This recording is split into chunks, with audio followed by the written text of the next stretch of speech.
Devil's Dream came about in a jam. Yes, it did. And I remember how excited you were about that happy accident. Oh, yeah. Because I remember it was like you did it the one day, and it was just like this thing that just happened, and you got it recorded and all that. And then you called me the next day to tell me about it. And I was like, okay. So when I heard it, I was like, okay, this is serious. I understand. So I can't really ask you what inspired it because, again, it was a happy accident. You guys were working on some other things. You were, just, hanging out and doing, recording some stuff, and it just happened to happen.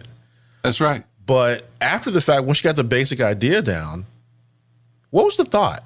Did it evolve, or did you leave it the way it was? It's exactly as performed. I mean, live in color, one time, 4 guys who got together in Bob's studio. We were doing something, and we got together in Bob's studio, and basically Bob and Greg were fooling around with it.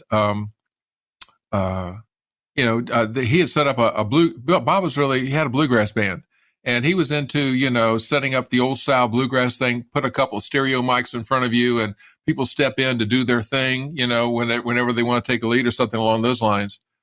He had gotten that pretty much down pat, and he was in the studio fooling around with it with Greg with the lead parts, and Shea Roebuck and I just kind of stepped in. Like I said in an earlier thing, I had never heard the song before, and the 4 of us had never played the song before, but we had all played together before. And so it was like, okay, 1, 2, 3, those guys started off, and Shea and I just kind of came in with what we felt like was appropriate, and we had so much fun doing that.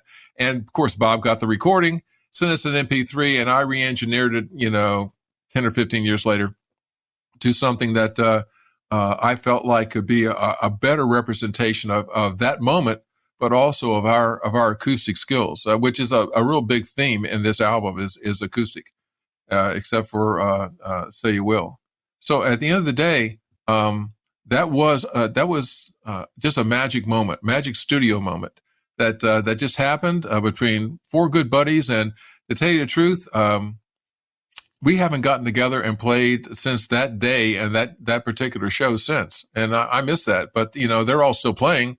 But at the end of the day, it was just something really special, and it's always been special. And when I put the album out, the track that people responded to initially the most was that one, because it has, it starts off with 2 guitars, and all of a sudden it just fills, your speakers with sound when Shea and I kick in, and it's that way all the way to the end. So it's a special piece, but it was done by 4 guys who I think knew what they were doing.